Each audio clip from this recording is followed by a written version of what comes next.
स्वागत है आपका ब्रेक के बाद। और जिस तरह से चुनाव का प्रचार पूरे शबाब पर है, चुनाव प्रचार के दौरान एनडीए और बीजेपी की तरफ से स्टार प्रचारक हैं प्रधानमंत्री नरेंद्र मोदी, और उन्होंने आज तेलंगाना और महाराष्ट्र में रैलियां की। महाराष्ट्र में 3 और तेलंगाना में 1 चुनावी रैली को संबोधित किया। महाराष्ट्र में उन्होंने शरद पवार पर सीधे निशाना साधा, तो तेलंगाना में कांग्रेस उनके निशाने पर रही।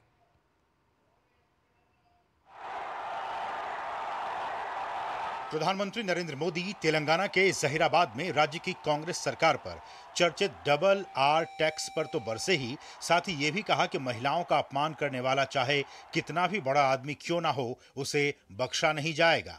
प्रधानमंत्री ने जनसभा में तमाम उदाहरण देकर कांग्रेस नेता राहुल गांधी और उनके परिवार से पीएम बनने वाले लोगों पर संविधान का अपमान करने का बड़ा आरोप लगाया। उन्होंने कहा कि कांग्रेस का संविधान से कोई लेना देना नहीं है और वो बस सत्ता अपने पास रखना चाहती है। ये शाही परिवार को सत्ता खुद के पास रहे तो सब कुछ अच्छा, लेकिन इस देश में सत्ता अगर उनके हाथ से चली जाए तो सब कुछ निकम्मा। ये वो लोग हैं जो पार्लियामेंट चलने नहीं देना चाहते। ये वो लोग हैं जो चुनाव में इलेक्शन कमीशन जो परंपरा है नियुक्ति की, अब इलेक्शन कमीशन पे सवाल उठाते हैं। ये लोग ईवीएम पर सवाल उठाते हैं और अब अपनी वोट बैंक के लिए संविधान को बदनाम करने पर निकले हैं। लेकिन कांग्रेस वाले सुन ले, उनके चट्टे बट्टे सुन ले, उनकी पूरी जमात सुन ले, जब तक मोदी जिंदा है मैं दलितों का आरक्षण, आदिवासियों का आरक्षण, ओबीसी का आरक्षण, मुसलमानों को धर्म के आधार पर नहीं देने दूंगा, नहीं देने दूंगा, नहीं देने दूंगा। इससे पहले प्रधानमंत्री ने महाराष्ट्र के लातूर में विशाल जनसभा को संबोधित किया। पीएम ने कहा कि जब वे एक भारत श्रेष्ठ भारत की बात करते हैं तो कांग्रेस के शहजादे को बुखार चढ़ जाता है। उन्होंने कहा कि देश को खंड खंड में देखने वाले लोग पीएम पद को बांटना चाहते हैं। उन्होंने नए भारत में आ रहे बदलावों का जिक्र किया और साथ ही कांग्रेस को उस दौर की भी याद दिलाई जब आतंकी घटनाओं पर लचर रवैया अपनाया जाता था। कांग्रेस के उस दौर में हेडलाइन होती थी, भारत ने मुंबई आतंकी हमले पर पाकिस्तान को एक और डोजियर सौंपा। डोजियर सौंपा, ये बहुत बड़ी खबर होती थी। हमारे कुछ ऐसे मीडिया में बैठे लोग थे, वो भी ताली बजाते थे, हाँ देखो डोजियर भेज दिया, मतलब घटना की फाइल भेजना।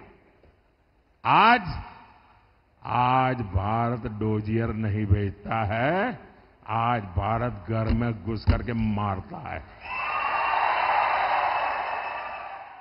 पीएम मोदी ने महाराष्ट्र के उस्मानाबाद निर्वाचन क्षेत्र में एक जनसभा को संबोधित करते हुए इस चुनाव को भारत के स्वाभिमान का चुनाव बताया। उन्होंने कहा कि कांग्रेस के शासनकाल के दौरान किसानों को यूरिया के लिए लाठियां खानी पड़ती थी, लेकिन बीते 10 वर्षों में किसानों को सरकार ने यूरिया की कमी नहीं होने दी। पीएम मोदी ने कहा कि वे लोगों का जीवन बदलने के लिए दिन रात काम करते हैं, वहीं इंडी गठबंधन वाले उन्हें बदलने के लिए पूरी ताकत लगा रहे हैं। मैं आपका जीवन बदलना चाहता हूं, वो मुझे बदलना चाहते हैं। जिनके घोटाले मैंने रोके हैं वो मोदी पे गुस्सा करेंगे, ये बहुत स्वाभाविक है। वो मोदी को गालियां देते फिरेंगे, अनगिनत झूठे आरोप लगाएंगे, और आजकल ये दिन रात मोदी को गाली देने में लगे हैं। देश के लिए क्या करेंगे, उसके लिए कुछ नहीं है। मोदी को मारो, मोदी को पीटो, मोदी को गाली दो। मुझे बताइए भाई, हमारे देश में किसी भी पार्टी को सरकार बनानी है तो 272 से ज्यादा सीटें चाहिए कि नहीं चाहिए? किसी को भी बहुमत चाहिए तो 272 से ज्यादा सीटें चाहिए कि नहीं चाहिए? ये इनका पूरे गठबंधन में एक भी पार्टी नहीं है जो 272 से ज्यादा चुनाव लड़ती हो। जिनका चुनाव में लड़ने के लिए जगह नहीं है, वो देश पे कब्जा जमाने के सपने देख रहे हैं। पीएम मोदी ने महाराष्ट्र के माढ़ा में भी जनसभा को संबोधित किया। उन्होंने रैली के दौरान कांग्रेस के 60 साल और बीजेपी सरकार के 10 साल के कार्यकाल का जिक्र किया। उन्होंने कांग्रेस और उनके नेताओं की माओवादी सोच पर भी निशाना साधा। कांग्रेस के साझादे गली गली में घूम करके कह रहे हैं कि उनको मौका मिलेगा तो वो आपका एक्सरे निकालेंगे। जो आपकी मेहनत का पैसा लूट ले, ऐसी सरकार चाहिए क्या? आपकी संपत्ति छीनने का उनका इरादा, ये खतरनाक इरादा है। ये मार्क्सवादियों का विचार है, इन नक्सलवादियों का विचार है, और इसलिए ऐसे लोगों से एक भी आदमी जीत करके दिल्ली नहीं जाना चाहिए। पीएम मोदी ने पूर्व की सरकारों के दौरान महाराष्ट्र में सूखे से परेशान किसानों की दशा का जिक्र किया। उन्होंने कहा कि 15 साल पहले एक बहुत बड़े नेता माढ़ा चुनाव लड़ने आए थे।